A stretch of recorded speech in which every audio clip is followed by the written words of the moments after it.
어머니, 제발 그만 오세요. 나는 떨리는 목소리로 말했다. 반찬 가게 문 앞에 서 있는 그 여자를. 아니, 예전엔 어머니라 불렀던 그 사람을 보며. 10년이다. 10년 만에 내 앞에 나타난 전 시어머니의 모습은 충격 그 자체였다. 너덜너덜한 낡은 외투, 헝클어진 머리, 손에 들린 찢어진 비닐봉지. 거지처럼 보였다. 아니, 거지였다.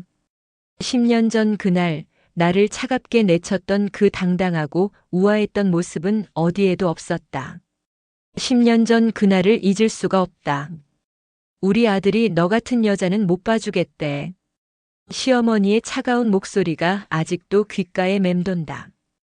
다른 여자가 생겼단다. 이혼 서류에 도장만 찍어줘. 그때 난 임신 8개월이었다. 남편은 출장 중이라며 얼굴도 안 보여줬다. 전화도 안 받았다. 제발, 남편 한 번만 만나게 해주세요. 뭐가 잘못된 건지 얘기라도. 쯧쯧, 보기 흉하니까 그만 가. 위자료는 통장에 넣어줄게. 아이 아빠 명의로. 그렇게 나는 쫓겨났다. 배를 부여잡고 울면서 아직 뱃속에 있는 아이에게 속삭였다. 엄마가 꼭 잘 키울게. 우리 둘이서 잘 살자. 그리고 10년이 흘렀다. 나는 작은 반찬 가게를 운영하며 아들 준호를 키웠다. 쉽지 않았다. 매일 새벽 4시에 일어나 반찬을 만들고 밤 10시에 문을 닫았다. 김치, 나물, 조림, 찌개, 손이 부르트고 허리가 아파도 멈출 수 없었다. 하지만 준호의 웃음을 보면 모든 게 견딜만 했다. 그런데 바로 어제 가게 문이 열리고 그 사람이 들어왔다. 처음엔 알아보지 못했다. 너무 초라했으니까. 반찬 좀 얻을 수 있을까요?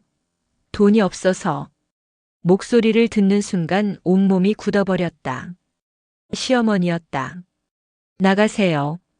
나는 떨리는 손으로 그 사람을 가리켰다. 제발 나가세요. 여긴 당신이 올 곳이 아니에요. 시어머니는 아무 말 없이 고개를 숙이고 나갔다. 그런데 이게 웬일이냐?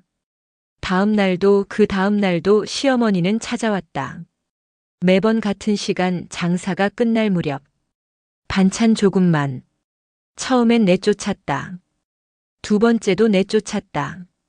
하지만 사흘째 되던 날 난 결국 남은 반찬을 비닐봉지에 담아 내밀었다. 가져가시고 다신 오지 마세요. 시어머니는 고맙다는 말도 없이 그저 봉지를 꼭 껴안았다. 손이 떨리고 있었다. 진짜 배가 고픈 사람의 모습이었다. 도대체 무슨 일이 있었던 거지? 궁금했지만 묻고 싶지 않았다. 10년 전 상처가 아직도 아팠으니까. 일주일쯤 지났을까. 준호가 학원에서 돌아와 이상한 말을 했다. 엄마, 오늘 할머니 봤어. 할머니? 응. 엄마 가게에 오는 그 할머니. 근데 엄마 할머니가 좋은 차 타고 있었어. 기사 아저씨도 있었고. 뭐? 국자를 떨어뜨릴 뻔했다. 준호야, 그게 무슨 소리야? 착각한 거 아니야? 아니야. 내가 똑똑히 봤어. 할머니가 차에서 내려서 옷 갈아입고 그 다음에 여기로 걸어온 거야. 너덜너덜한 옷으로 갈아입었어. 말이 안 됐다. 거지 같은 행색으로 찾아와 반찬 얻어가던 사람이 벤츠를 타고 다닌다고. 이게 대체 무슨 일이지? 그날 밤 잠을 이룰 수 없었다. 다음 날 나는 결심했다. 오늘은 끝까지 따라가 보자. 시어머니가 가게를 나서자 나도 몰래 뒤를 따랐다. 세 블록쯤 걸었을까? 시어머니는 작은 골목으로 들어갔고 거기서 놀라운 광경을 목격했다. 검은색 벤츠 한 대. 운전석에서 정장을 입은 기사가 내려 문을 열어줬다. 시어머니는 차에서 깔끔한 옷을 꺼내 갈아입었다. 머리도 단정하게 빗었다. 마치 변신이라도 한 것처럼. 도대체 뭐 하는 거예요? 참을 수 없어서 튀어나갔다. 시어머니는 놀란 표정으로 나를 봤다. 따라온 거냐? 당연하죠.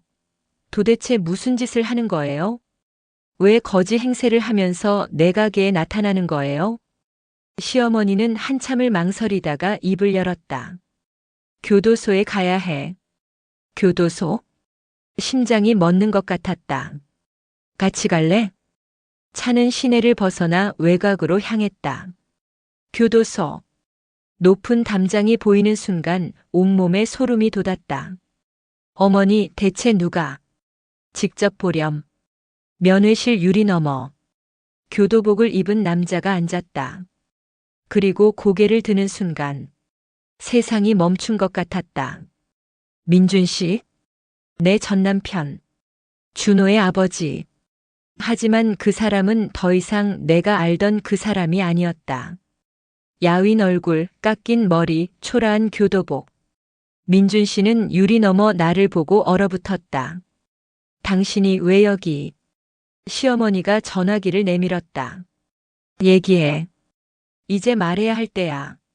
민준 씨의 떨리는 목소리가 전화기 너머로 들렸다. 미안해요. 무슨 일이었어요? 왜 여기 있어요? 아버지 일이었어요. 10년 전 시아버지가 교통사고를 냈다.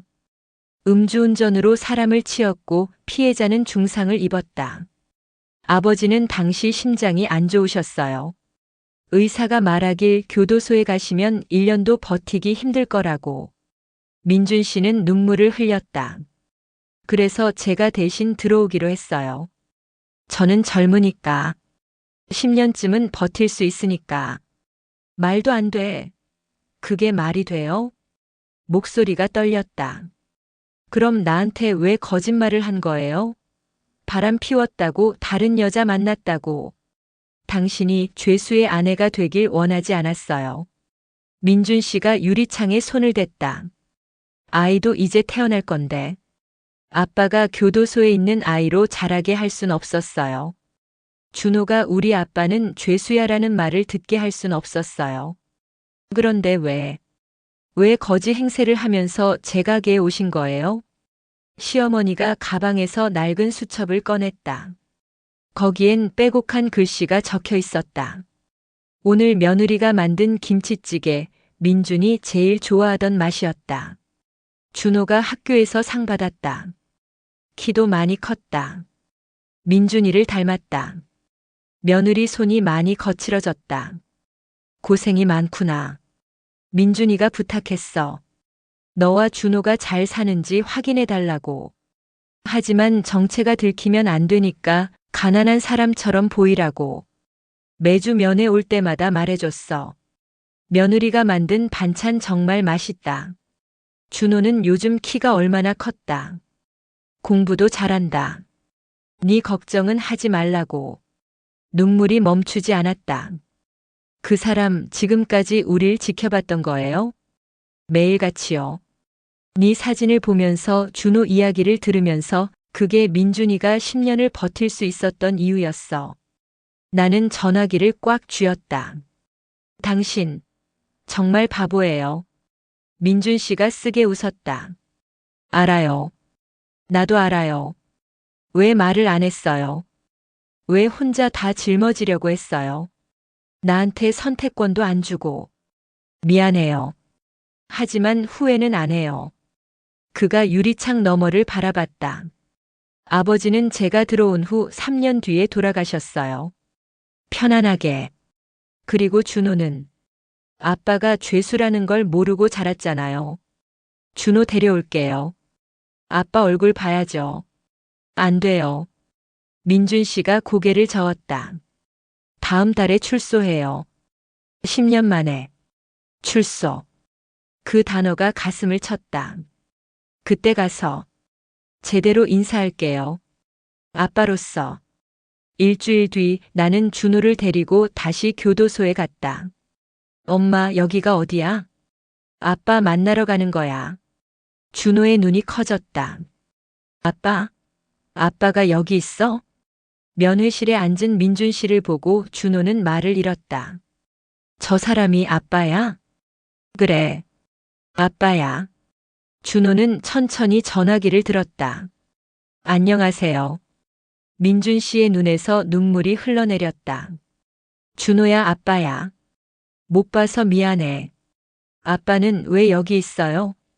아빠가 잘못을 했어. 그래서 벌을 받는 거야. 준호는 한참을 가만히 있다가 물었다. 나쁜 사람이에요? 나쁜 사람이 되려고 했던 사람은 아니야. 그냥 선택을 한 거야. 민준 씨가 유리창에 손을 댔다. 준호야, 아빠가 이제 곧 나가. 그때 밥 같이 먹을 수 있을까? 준호도 유리창에 손을 댔다. 네. 한 달 뒤, 교도소 정문 앞에서 우리는 기다렸다. 나, 준호, 그리고 시어머니. 철문이 열리고 민준 씨가 걸어 나왔다. 10년 만의 자유. 준호가 먼저 달려갔다. 아빠. 민준 씨는 무릎을 꿇고 아들을 끌어안았다. 준호야, 많이 컸구나. 나는 조금 떨어진 곳에서 그 모습을 봤다. 민준 씨가 고개를 들어 나를 봤다. 고마워요. 준호 정말 잘 키웠네요. 당연한 거죠. 이제 어떻게 할 거예요? 나는 한참을 생각했다. 10년. 너무 긴 시간이었다. 우린 다시 시작할 수 없어요. 민준 씨는 고개를 끄덕였다. 알아요. 하지만 준호의 아빠로선 만날 수 있어요. 그날 이후 민준 씨는 한 달에 2번 준호를 만났다. 우리는 다시 부부가 되지 않았다. 10년은 너무 긴 시간이었고 우린 이미 다른 사람이 되어 있었다. 하지만 원망은 없었다. 미움도 없었다. 어느 날 민준 씨가 반찬 가게에 들렀다. 반찬 좀 살 수 있을까요? 나는 웃으며 고개를 끄덕였다. 김치찌개 포장해 드릴까요? 예전에 좋아하시던 거 기억하고 있었어요? 당연하죠. 민준 씨는 반찬을 들고 나가면서 말했다. 고마워요. 그리고 미안해요. 이제 그만 미안해하세요. 당신도 고생 많았어요. 가끔은 사랑이 이별로 나타날 때가 있다. 가끔은 거짓말이 진심의 다른 이름일 때가 있다. 민준 씨는 감옥에 있으면서도 우릴 지켰고 나는 그를 미워하면서도 이해하게 됐다. 사랑은 꼭 함께하는 것만이 전부가 아니다. 떨어져 있어도 다시 만나지 못해도 진심은 결국 전해진다. 그리고 용서는 같이 살기 위해서가 아니라 각자 살기 위해서 필요한 것이다. 우리 인생에서 가장 힘든 선택이 때론 가장 사랑하는 선택이 될 수 있다. 준호는 이제 아빠가 어떤 사람인지 안다. 완벽하진 않지만 가족을 지키려 했던 사람. 그리고 그걸로 충분하다. 우리는 다시 시작하지 않았지만 끝내지도 않았다. 그저 각자의 자리에서 서로를 응원하며 살아간다. 그것도 사랑의 한 형태니까. 오늘도 한 줄의 위로가 당신의 마음을 어루만졌기를 바랍니다. 이 이야기가 위로가 되셨다면 좋아요와 구독 부탁드려요. 다음 이야기에서 또 만나요.